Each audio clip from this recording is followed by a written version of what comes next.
Buongiorno avventurieri e benvenuti, io sono Sed. Molti master, ma anche molti giocatori, dal momento in cui viene rollata l'iniziativa, spengono quello che io chiamo interruttore del roleplay. Non ruolano possibili comportamenti, pensieri o tattiche che gli NPC potrebbero avere. Questa rubrica vi aiuterà a farlo, perché anche i mostri sanno quello che fanno.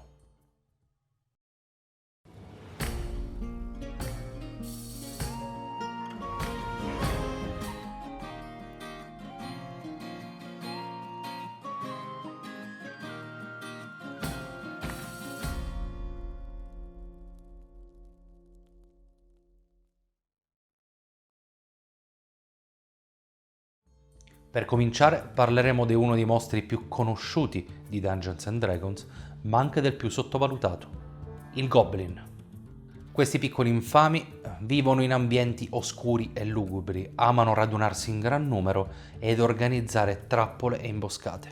Grazie alla loro oscurovisione, i Goblin tendenzialmente attaccheranno col pavore dell'oscurità, poiché nella maggior parte dei casi i loro avversari saranno in svantaggio. Attaccheranno nascondendosi il più possibile per poi utilizzare la loro fuga agile per arretrare e nascondersi nuovamente. E farlo in condizioni di scarsa luminosità diminuisce le probabilità che loro vengano scoperti. Un tipico round di combattimento per un Goblin sarà quindi attacco, movimento e nascondersi con l'azione bonus. Quindi il turno successivo attaccheranno con vantaggio poiché nascosti. Ma che il loro colpo d'arco manchi oppure colpisca, riveleranno la propria posizione e così torneranno a muoversi, cambiando posizione e nascondendosi nuovamente. La sequenza è quindi muovi, nascondi, attacca. La sequenza è molto importante e, quando possibile, un Goblin deve terminare il suo turno nascosto. Finché potranno rimanere al di fuori della portata dei personaggi, con questa tattica la useranno senza limiti. Ma supponiamo che un personaggio riesca a ingaggiarlo. Cosa fare il Goblin? Il Goblin è pavido, il Goblin è un cagasotto.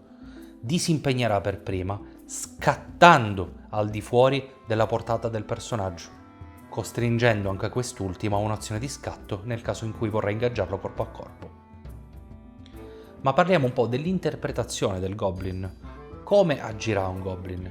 Sappiamo che il Goblin è una creatura fragile. Significa che un buon colpo ben assestato ridurrà il Goblin quasi in fin di vita, ma a quel punto un Goblin, da buon cagasotto che è, ridotto a 1-2 HP, tendenzialmente fuggirà. Ma un Goblin che invece ha subito una ferita superficiale sarà incazzato come una biscia e pronto a vendicarsi del PG che l'ha ferito. Prima si ritirerà a una distanza di sicurezza e poi comincerà a bersagliare solo lui con una salva di frecce. Se alla fine dello scontro un Goblin verrà catturato, si arrenderà sempre e immediatamente, ma aspettando l'occasione migliore per fuggire. Finora l'intero topic riguardava gli attacchi a distanza, ma come sappiamo i Goblin sono abili anche nell'utilizzo di scimitarre. Ma quando realmente un Goblin andrà a utilizzare un'arma corpo a corpo? Un Goblin andrà a utilizzare un'arma corpo a corpo soltanto con condizioni particolarmente favorevoli. Le condizioni particolarmente favorevoli, anzi la combinazione di queste condizioni, sono 3. Numeri, oscurità e la possibilità di circondare completamente il nemico.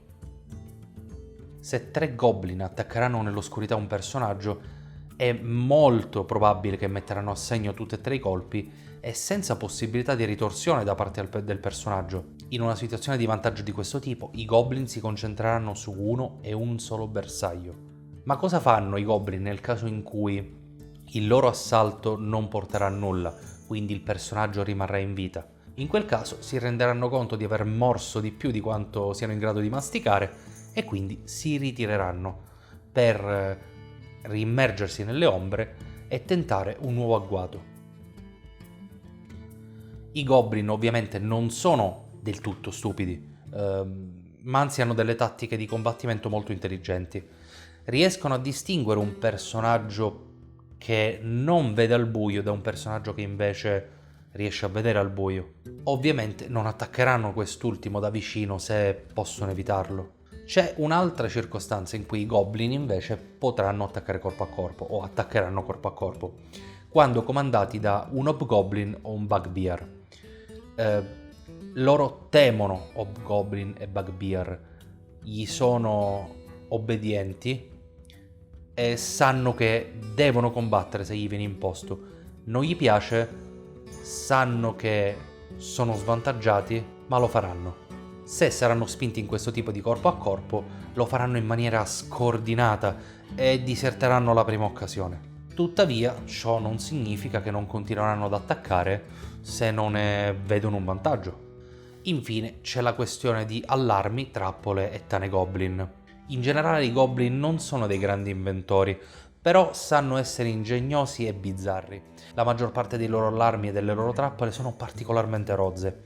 Per esempio un allarme può essere un cumulo di rifiuti metallici che cadono al passaggio di un personaggio, o le trappole possono essere i classici massi cadenti, buchi con spuntoni, fino ad arrivare a qualche magari trappola più elaborata sfruttando l'ambiente circostante, magari un fungo velenoso o qualcosa che farà da esca contro gli avventurieri. La cosa molto importante da fare quando si rola un goblin è essere caotici. Il goblin è l'emblema della caoticità, dell'egoismo e del guadagno personale.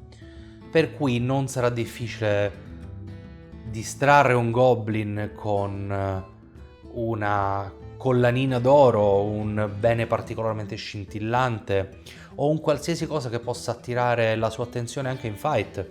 O un goblin si potrebbe accanire contro un personaggio poiché possiede qualcosa che quest'ultimo vuole ardentemente. Insomma, liberate la vostra fantasia e ruolate questi piccoli pezzi di merda. E siamo giunti alla fine del video. Fatemi sapere qui sotto se il video è di vostro gradimento, se la rubrica è interessante ed eventualmente che tipo di modifiche vorreste vedere. E anche, aggiungo, qualche suggerimento per il prossimo mostro. Vi ricordo i social in descrizione, Instagram, Twitch e la nostra taverna virtuale su Discord. Alla prossima!